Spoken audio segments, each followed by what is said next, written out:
بسم اللہ الرحمن الرحیم۔ علامہ اقبال کی سیاسی فکر پہ ہم گفتگو کر رہے ہیں اور کچھ ابتدائی حصوں پہ گفتگو کرنے کے بعد آج دو امپارٹنٹ جو پوائنٹس ہیں، دو اہم نکتے ہیں علامہ اقبال کی سیاسی فکر کے، آج ہم نے ان کو موضوع گفتگو بنانا ہے۔ ایک علامہ اقبال کی سیاسی فکر کا وہ حصہ جس نے ہندوستان کے مسلمانوں کے سیاسی مستقبل پر بہت گہرے اثرات ڈالے، وہ ہے مسلم قومیت کے بارے میں علامہ اقبال کا تصور کیا ہے۔ گو علامہ اقبال شروع سے ہی اس کو بیان کرتے چلے آ رہے ہیں کہ ان کے نزدیک مسلم قومیت جو ہے وہ رنگ، نسل اور اس طرح کی مادی شناختوں سے بالا تر حقیقت ہے۔ اچھا، جب ہم شروع کی علامہ کی شاعری دیکھتے ہیں، جیسے بانگ درا میں علامہ نے کہا کہ سارے جہاں سے اچھا ہندوستان ہمارا، تو اس وقت کچھ ایسا تاثر ضرور ابھرا ہے علامہ اقبال کی اس شاعری سے اور شاعری کا جو ابتدائی دور ہے اس سے، کہ شاید علامہ اقبال وطن پرست شاعر ہیں اور وطنیت کے بارے میں اور قومیت کے بارے میں ان کے وہی تصورات ہیں جو اس وقت کی مغربی سیاسی فکر تھی، اور اس کے زیر اثر ہی وہ مسلمانوں کی آئیڈینٹی کا تعین کر رہے تھے۔ لیکن جلدی ہم دیکھتے ہیں کہ جب علامہ اقبال نے یہ جو تصورات ہے، یعنی مادیت کی بنیاد پہ کسی قوم کی شناخت کا تعین کرنا، اور خصوصاً خاص ہے ترکیب میں قوم رسول ہاشمی، امت مسلمہ کی شناخت کا تعین کرنا، اس سے کیا مسائل جنم لے سکتے ہیں، اور کچھ چیزیں خود علامہ اقبال نے ویسٹ میں بھی جا کے آبزرو کی، تو اب ان کا نقطہ نظر بالکل بدل گیا۔ اور کیا اب علامہ نے کیا کہا کہ مسلم ہے ہم، وطن سارا جہاں ہمارا، یعنی اب علامہ اقبال نے اسی نظم کو ایک نئے آہنگ کے ساتھ، ایک نئے پیرائے میں اور ایک نئے مفہوم اور نئے مضمون کے ساتھ بیان کیا۔ اور پھر کتنی ہی ایسی نظمیں ہیں جن میں علامہ اقبال نے اس تصور کی نفی کی، جیسے کہ مادیت پر مبنی کوئی شناخت ہو سکتی ہے کسی قوم کی، خصوصاً امت مسلمہ کی شناخت ہو سکتی ہے، اس تصور کی علامہ اقبال نے مسلسل اپنی بات کی شاعری میں نفی کی۔ جیسے بانگ درائی کی نظم میں علامہ نے فرمایا، اس دور کے خداؤں میں بڑا سب سے وطن ہے، جو پیرہن اس کا ہے وہ مذہب کا کفن ہے، بازو تیرا تو ہی کی قوت سے قوی ہے، اسلام تیرا دیس ہے تو مستفوی ہے۔ یعنی بتدریج علامہ اس طرف آئے، اور پھر بعد میں تھرو آؤٹ دی لائف علامہ کا یہ نقطہ نظر رہا کہ مسلمانوں کی جو اجتماعی شناخت ہے وہ مادی بنیادوں پہ نہیں ہو سکتی، وہ ایک آئیڈیالوجی کی بنیاد پہ ہوگی، وہ ایک نظریے کی بنیاد پہ ہوگی۔ وہ آئیڈیالوجی اور وہ نظریہ کیا ہے؟ بہت مختصر، وہ آئیڈیالوجی اور وہ نظریہ ہے محمد الرسول اللہ۔ یہ بڑی امپارٹنٹ بات ہے، یعنی کلمہ طیبہ کا جو آخری حصہ ہے وہ مسلمانوں کی شناخت ہے، جو شہادت رسالت ہے، ختم نبوت ہے، یہ مسلمانوں کی شناخت ہے۔ اور اس کو علامہ اقبال نے اپنی نثر میں بھی بیان کیا اور اپنے شعر میں بھی بیان کیا۔ اچھا، اب آپ دیکھیں کہ جس وقت یہ ڈیبیٹ آگے چلے اور اس میں کچھ ایسی ڈسکشنز شامل ہوئیں جن سے علامہ اقبال کو یہ خدشہ تھا کہ اس کا ہندوستان کے مسلمانوں کی سیاسی مستقبل پہ اثر ہو سکتا ہے، تو انہوں نے بہت ہی بلند آہنگ کے ساتھ، بہت ہی مؤثر پیرائی کے ساتھ اور بہت ہی آرگومنٹس کے ساتھ اور بہت ہی ایمفیسائز کرتے ہوئے اس تصور کی نفی کی کہ مسلمان ہندوستان کے اندر رہتے ہوئے ہندوستانی ہونے کو اپنی شناخت قرار دیں، اور جب وہ ہندوستانی ہونے کو اپنی شناخت قرار دیں تو ہندوستان کی بقیہ کمیونٹیز کی طرح اپنے آپ کو یہاں کی ایک کمیونٹی یا ان کمیونٹیز کا حصہ سمجھتے ہوئے ایک کمیونٹی سمجھیں۔ اچھا، یہ لمحہ کیوں آیا؟ اس حد تک اپنے مباحث کو کھول کے بیان کرنے کی نوبت کیوں آئی؟ اس کا سبب مولانا حسین احمد مدنی کا ایک بیان تھا جو انہوں نے اپنی رابطہ عوام مہم کے دوران یا کسی عوامی جلسے میں گفتگو کرتے ہوئے ایک بیان دیا۔ اس ڈیٹیل میں ہم نہیں جاتے، میں صرف اشارہ کرنا چاہوں گا کیونکہ یہ ایک الگ سے پوری ڈسکشن، ایک الگ سے پورا موضوع ہے۔ میں صرف اتنا اشارہ کروں گا کہ جب مولانا حسین احمد مدنی نے، جو علماء کی ایک جمعیت کے بہت بڑے رہنما تھے اور ان کا بڑا انفلوئنس تھا، بڑا اثر تھا، انہوں نے جب یہ بیان دیا کہ ہندوستان کے مسلمان ہندوستانی ہوتے ہوئے یہاں کی بقیہ قوموں کے ساتھ ایک ہی قوم ہے، لہٰذا انہیں اس ہندوستان کے اندر رہتے ہوئے اپنے الگ قوم ہونے کے تشخص پر اصرار نہیں کرنا چاہیے، تو علامہ اقبال نے فرمایا کہ یہ بیان بہت خطرناک مضمرات کا حامل ہے، اس کی امپلیکیشنز جو ہیں وہ ان فیوچر بہت منفی اثرات پیدا کریں گی۔ اب علامہ اقبال نے ایک بہت تفصیلی اس پہ بیان جاری کروایا۔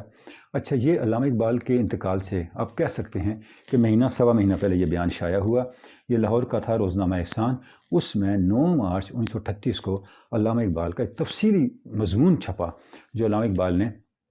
ڈکٹیٹ کروایا تھا سید نذیر نیازی کو، یعنی کہ ان کی صحت اس طرح کی تھی کہ وہ خود لکھ بھی نہیں سکتے تھے، تو اپنی اس پیرانہ سالی کے باوجود، اپنی صحت کے مسائل کے باوجود علامہ اقبال نے اس ایشو کی، اس مسئلے کی اہمیت کو اتنا زیادہ سمجھا اور اتنا زیادہ محسوس کیا کہ انہوں نے اس پہ یہ تفصیلی بیان جو ہے روزنامہ احسان کے اندر شائع کروایا۔ میں اس کے کچھ حصے آپ کے سامنے رکھنا چاہوں گا تاکہ ہمیں یہ جو تصور ہے علامہ اقبال کا، تصور قومیت، اس کی کیا مرکزیت ہے اور کیا اہمیت ہے علامہ اقبال کی سیاسی فکر کے اندر، یہ نقطہ ہمارے سامنے واضح ہو سکے۔ اب میں آپ کے سامنے یہ پڑھ رہا ہوں، علامہ فرما رہے ہیں، میں نے ابھی یہ کہا ہے کہ مولانا کا یہ بیان کہ اقوام اوطان سے بنا کرتی ہیں لائق اعراض بات نہیں، یہ ایسا اس لیے ہے کہ زمانہ قدیم سے اقوام ممالک سے منسوب ہوئی تھیں اور ملک اقوام سے، ہم سب ہندی ہیں اور ہمیں ہندی اس لیے کہا جاتا ہے کہ ہم دنیا کے اس خطے میں آباد ہیں جو ہند کے نام سے معروف ہے، ایسا ہی چینیوں، عربوں، جاپانیوں، فارسیوں، ایرانیوں کے ساتھ ہے۔ اس بیان میں جو لفظ ملک استعمال ہوا ہے وہ جغرافیائی اصطلاح ہے، اس لحاظ سے یہ اسلام سے متصادم نہیں۔ لیکن آگے پھر چل کے لکھتے ہیں، لیکن مولانا حسین احمد مدنی کے بیان میں جو منفی بات مضمر ہے اس کا تقاضا ہے کہ اس معاملے کا ذرا گہرا تجزیہ کیا جائے۔ لہٰذا میں توقع کرتا ہوں کہ قارئین حسب ذیل سطور کا مطالعہ قدر احتیاط کے ساتھ کریں گے۔ مولانا حسین احمد ایک فاضل عالم دین ہیں، لہٰذا انہوں نے محمد صلی اللہ علیہ وآلہ وسلم کے پیروکاروں کے سامنے، ملت اسلامیہ کے سامنے جو تصور پیش کیا ہے اس کے خطرناک نتائج و عواقب سے وہ بے خبر نہیں ہو سکتے۔ اب وہ کیا کیا ہو سکتے ہیں وہ تفصیل سے بات کرتے ہیں اور آگے پھر فرماتے ہیں، مولانا نے یہ بیان دیتے ہوئے یہ محسوس نہیں کیا کہ یہ تعویل پیش کر کے انہوں نے مسلمانوں کے سامنے دو غلط اور خطرناک تصورات رکھ دیے ہیں۔ نمبر 1، اول، مسلمان ایک قوم کی حیثیت سے ہیں، اس سے کچھ مختلف ہو سکتے ہیں جو وہ ملت کی حیثیت سے ہیں، یعنی مسلمانوں کی قوم کی حیثیت سے مسلمانوں کا سٹیٹس اور ہے اور ملت کی حیثیت سے اور ہے۔ دوم، چونکہ ایک قوم کی حیثیت سے وہ اتفاق سے ہندی ہیں، اس سے وہ اپنے دین کو الگ رکھتے ہوئے اپنی شناخت کو دیگر ہندی قوموں کی قومیت میں یا ہندوستانیت میں گم کر دیں۔ اب علامہ یہ فرما رہے ہیں کہ یہ بات جو ہے وہ کسی بھی طور جو ہے وہ قابل قبول نہیں ہو سکتی۔ اچھا، آگے چل کر کے پھر علامہ اقبال نے بہت تفصیل کے ساتھ لفظ قوم پر اور لفظ ملت پر کلام کیا ہے، اور یہاں اس نقطے کی وضاحت ضروری ہے کہ یہ بہت ہی امیزنگ ہے یہ پہلو علامہ اقبال کی اس تحریر کا کہ جب علامہ لفظ ملت پر یا لفظ قوم پر بات کرتے ہیں تو قرآن مجید سے استشہاد کرتے ہیں، قرآن مجید کی آیات سے اس کو اپنی اس بات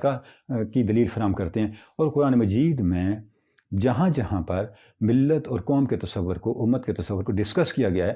کم و بیش ان سب مقامات کا احاطہ جو ہے علامہ اقبال کی اس تحریر میں ہمیں نظر آتا ہے۔ یہ مضمون تو اپنے طور پہ ایک الگ مبحث ہے، لیکن جملہ معترضہ کے طور پہ میں یہ عرض کرتا چلوں، اس سے یہ پتہ چلتا ہے کہ علامہ اقبال کا قرآنی مطالعہ کتنا وسیع اور کتنا گہرا تھا۔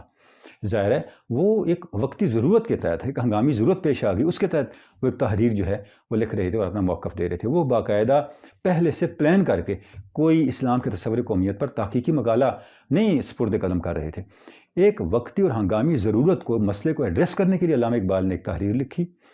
اور اس تحریر کے اندر انہوں نے اس موضوع کا جو مرکزی نقطہ تھا، یعنی تصور قوم کیا ہے، تصور ملت کیا ہے، تصور امت کیا ہے، اس کے بارے میں ڈیٹیل سے قرآن مجید سے جو ریفرنسز دیے، جو حوالہ جات دیے، جو آیات کوٹ کی، وہ کم و بیش قرآن مجید کے تصور ملت اور تصور قوم اور تصور امت کا احاطہ کرنے والی تمام جو مقامات اور تمام جو پہلو اور تمام جو آیات ہیں ان سب کو کور کرتا ہے۔ یعنی آپ تصور کریں یہ پاسیبل نہیں ہے جب تک کوئی شخص کسی شخص کی پوری ذہنی فضائی قرآنی نہ ہو اور اس کی زندگی قرآن مجید کے غوطہ زنی میں نہ گزری ہو اور قرآن مجید کے اندر وہ اس نے لیو نہ کیا ہو، وہ اتنی جامعیت کے ساتھ اپنے موضوع کا قرآن مجید کے حوالے سے احاطہ کر نہیں سکتا۔ تو یہ وہ قرآن حکیم کا فہم تھا حضرت علامہ کا کہ جب بھی کوئی تصور سامنے آتا جس کا تعلق مسلمانوں کے اجتماعی مفاد کے ساتھ ہوتا، مسلمانوں کے اقتصادی مفاد کے ساتھ ہوتا، مسلمانوں کے سیاسی اور سماجی اور معاشرتی مفاد کے ساتھ ہوتا، تو جہاں کہیں وہ قرآنی روح سے کنٹراڈکٹ کرتا تو علامہ وہیں پہ اس کی کریکشن کرتے، اس کے اوپر اپنا موقف دیتے، اور ان کا موقف قرآن و سنت کی اور اسلام کی روح اور اسلام کی تعلیمات کے ساتھ پورا سپورٹڈ ہوتا۔ اچھا، اب جب یہ ساری باتیں علامہ نے بیان کی، اس کے بعد پھر علامہ فرماتے ہیں کہ یہ جو مولانا حسین احمد مدنی کے بیان سے چیز سامنے آ رہی ہے کہ ہم اپنی قومیت کو ہندوستانیت میں گم کر دیں، اپنے تشخص کو ہندوستانیت میں گم کر دیں، جیسے بھی میں نے آپ کے سامنے سٹیٹمنٹ پڑھی، تو اس کا نتیجہ کیا نکلے گا؟ علامہ کہتے ہیں اس کا نتیجہ یہ نکلے گا کہ ہم یہ بات بھول گئے کہ حضور اکرم صلی اللہ علیہ وسلم نے مکہ سے مدینہ ہجرت کیوں کی تھی۔ اب اس میں علامہ نے لکھا ہے اس مضمون میں کہ آپ صلی اللہ علیہ وسلم اگر ہجرت نہ کرتے تو کیا ہوتا؟ صدیوں کا جو سفر تھا وہ انسانیت کا آگے نہ بڑھتا۔ اچھا، اب اس پہ جو اشعار ہیں یا ان کو بھی میں اس کی ریلیونسیاں جو ہے وہ واضح کرنا چاہوں گا۔ جو علامہ نے شاعری میں اس پہ کمنٹ کیا ہوا ہے کہ سرود برسر ممبر ملت از وطن است، چے بے خبر ز مقام محمد عربی است، بمصطفیٰ بھی رساں خیش را کی دی ہم اوست، گر بہو نہ رسیدی تمام بلہبی است۔ کہ علامہ فرماتے ہیں کہ ممبر رسول پہ بیٹھ کے شریعت کے نمائندہ لوگ یہ کہہ رہے ہیں کہ ملت از وطن است، ملت وطن سے بنتی ہے، انہیں مقام محمد عربی کا پتہ ہی نہیں ہے۔ اب وہ مقام محمد عربی کیا ہے؟ علامہ فرماتے ہیں کہ وہ مقام محمد عربی یہ ہے کہ آپ صلی اللہ علیہ وسلم نے مکہ سے مدینہ ہجرت فرمائی، اور ہجرت فرما کے یہ اسٹیبلش کیا، یہ ثابت کیا کہ جس ملت اور جس تہذیب کی بنیاد آپ سے رکھ رہے ہیں اس کی فاؤنڈیشن کیا ہے، اس کی شناخت کیا ہے، اس کی آئیڈینٹی کیا ہے، اس کی شناخت کہاں سے اخذ کی جائے گی۔ آپ اچھا، علامہ فرماتے ہیں اگر ذات رسالت مآب ہجرت نہ فرماتے تو کیا ہوتا؟ آپ ایک محب وطن مصلح ہوتے، خاتم النبیین کا منصب جو ہے اس کا حق ادا نہ ہوتا، اور صدیوں کا جو انسانیت کا سفر ہے وہ رک جاتا۔ وہ کون سا سفر؟ علامہ فرماتے ہیں وہ سفر یہ ہے کہ صدیوں سے انسانیت وطن، علاقہ، زبان، رنگ، نسل ان بتوں کی قید میں مقید تھی، پھنسی ہوئی تھی۔ کوئی مفکر، کوئی مصلح اور حتیٰ کہ 1,24,000 پیغمبر الٹیمیٹ لیول پہ مکمل طور پر انسانیت کو اس قید سے، اس دلدل سے نہیں نکال سکے۔ کس نے نکالا؟ اس تحریر میں علامہ لکھتے ہیں 23 سال کے مختصر عرصے میں ذات رسالت مآب صلی اللہ علیہ وآلہ وسلم نے انسانیت کو ان مادی بندھنوں سے آزاد کر دیا، ان مادی قیدوں سے آزاد کر دیا۔ یہ ہے مقام محمد عربی کہ جو سفر انسانیت لاکھوں سال میں طے نہ کر سکی وہ آپ صلی اللہ علیہ وسلم نے صرف 23 سال میں طے کروا دیا۔ اب یہاں میں انگریزی میں وہی عبارت پڑھنا چاہوں گا اسی مضمون کی۔ فرماتے ہیں it is thus to bestow upon man that spiritual idea which at every moment of his life remains in constant contact with eternity. This is where Muhammad stands and this is the ideal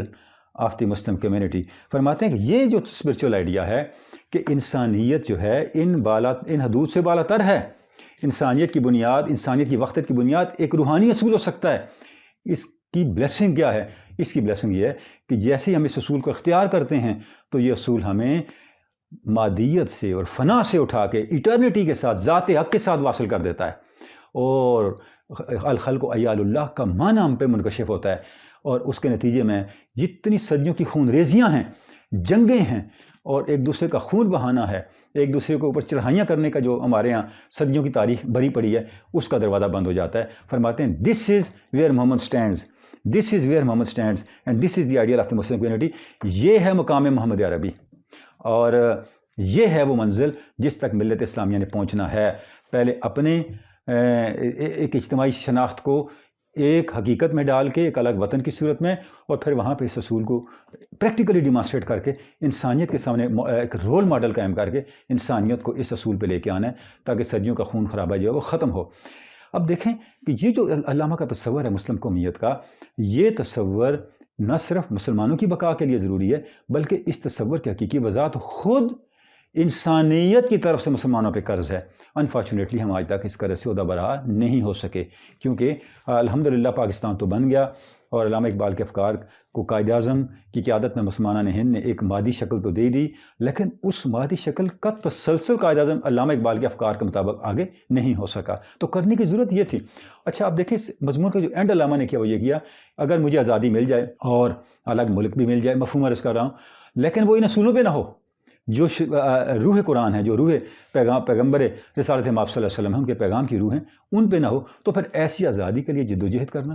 ایسی آزادی کے لیے لاٹھیاں کھانا اور ایسی آزادی کے لیے جیل جانا میں حرام سمجھتا ہوں، یعنی پھر اس کی کوئی ضرورت نہیں ہے۔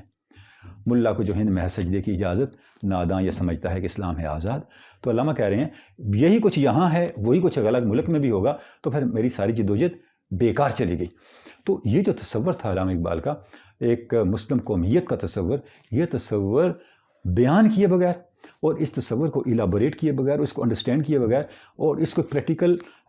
فارم میں ڈالے بغیر علامہ اقبال کی فکر کی تفہیم بھی ادھوری رہتی ہے، اور اس فکر کی جو تنفیذ ہے، اس کی جو ایگزیکیوشن ہے، اس کا جو نافذ کیا جانا ہے، وہ بھی اپنے سارے امکانات جو ہے وہ کھو بیٹھتا ہے۔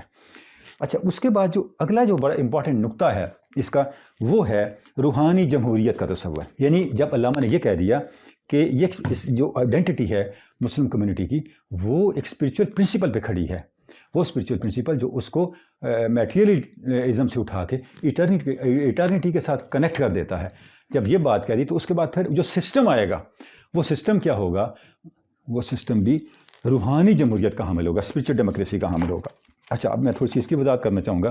اور یہ وضاحت بھی میں کرنا چاہوں گا علامہ اقبال کی تحریر کی روشنی میں۔ یہ جی علامہ کی کتاب ہے the reconstruction of religious thought in Islam, جو علامہ کے خطبات ہیں، ساتھ جو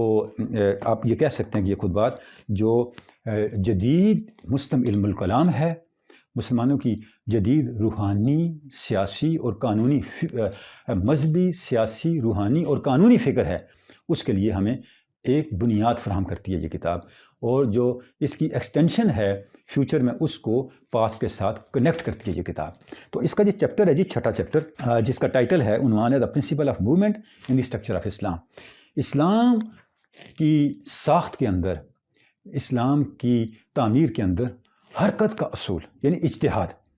تو اس کے اجتہاد کے اوپر یہ پورے کا پورا یہ خطبہ ہے۔ اس لیے میں نے کہا قانونی فکر کو یہ کتاب، جدید جو لیگل تھاٹ ہے اس کو بنیاد فراہم کرتی ہے،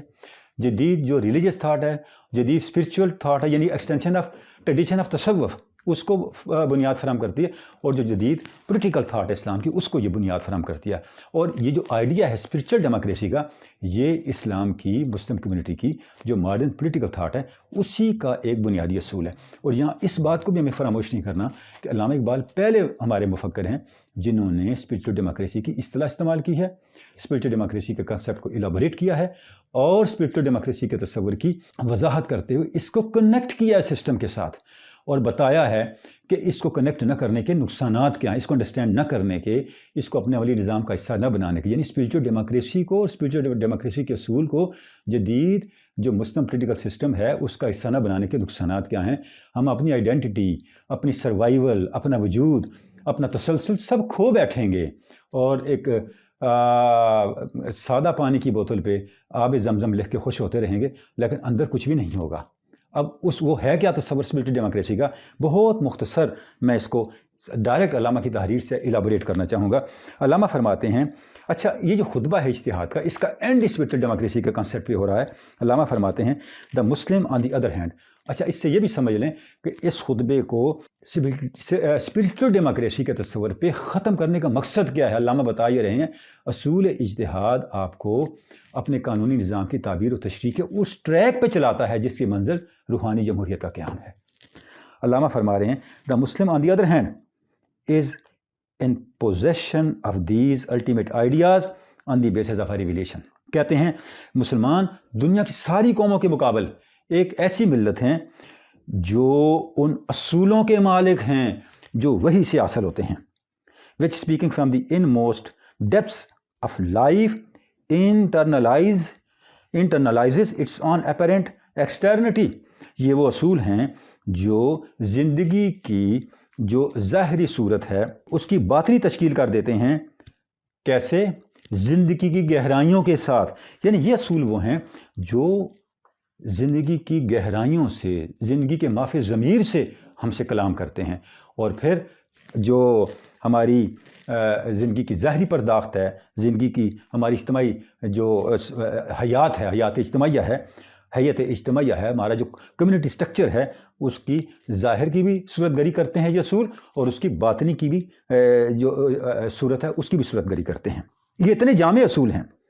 With him the spiritual basis of life is a matter of conviction for which even the least enlightened man among us can easily lay down his life۔ فرماتے ہیں کہ مسلمان جو ان وحی سے حاصل ہونے والے اصولوں کے وارث ہیں، مالک ہیں، ان کے لیے زندگی کی یہ روحانی بنیاد اتنی اہم ہے، وہ کنوکشن کا معاملہ ہے، وہ ان کے لیے ایمان کا معاملہ ہے،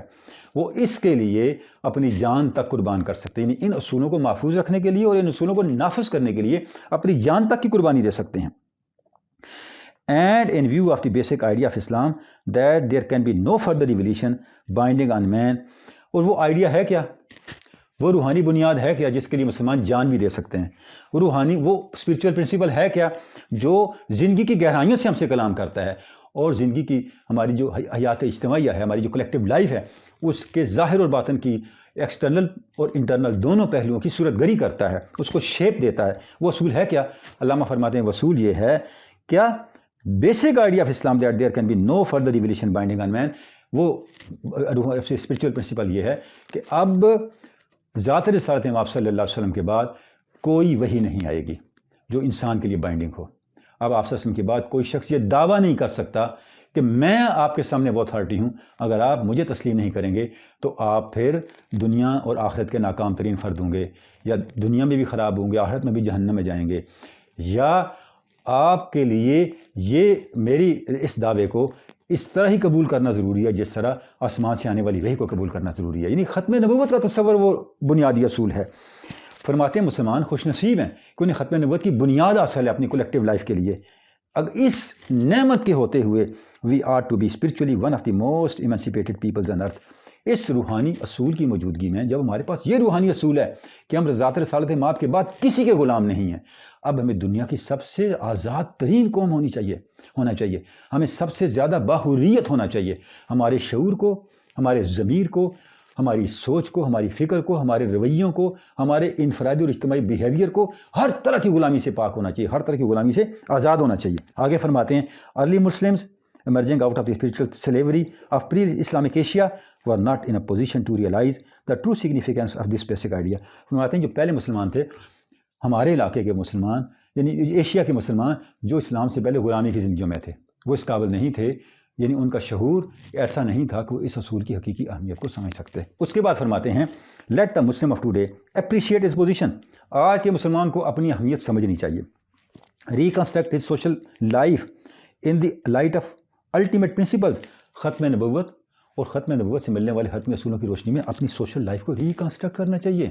اپنی اجتماعی زندگی کی، چاہے وہ سیاسی ہے، سماجی ہے یا معاشی ہے، اس کی تعمیر نو کرنی چاہیے. And evolve out of hitherto partially revealed purpose of Islam. اور اس سے اسلام کے اس ہدف کو حقیقت میں بدلنا چاہیے، ایوالو کرنا چاہیے، ریویل کرنا چاہیے، دنیا کے سامنے لے کے آنا چاہیے جو اس سے پہلے پارشلی ڈیمانسٹریٹ ہوا ہے. وہ کیا ہے پرپز آف اسلام؟ وہ ہے the spiritual democracy which is the ultimate aim of Islam. وہ مقصد جو آج سے پہلے پارشلی جزون سامنے آیا ہے، وہ ہے روحانی جمہوریت کا قیام وچ is the ultimate aim of اسلام، جو اسلام کا آخری مقصد ہے. یعنی توحید اور رسالت کا نظام میں ڈل جانا، یہ آخری مقصد ہے اسلام کے آنے کا. اور یہ تب ہوگا جب اسپرچول ڈیموکریسی اسٹیبلش ہوگی. اور اسپرچول ڈیموکریسی کب اسٹیبلش ہوگی، کب حقیقت بنے گی؟ جب ہم ختم نبوت کا سماجی،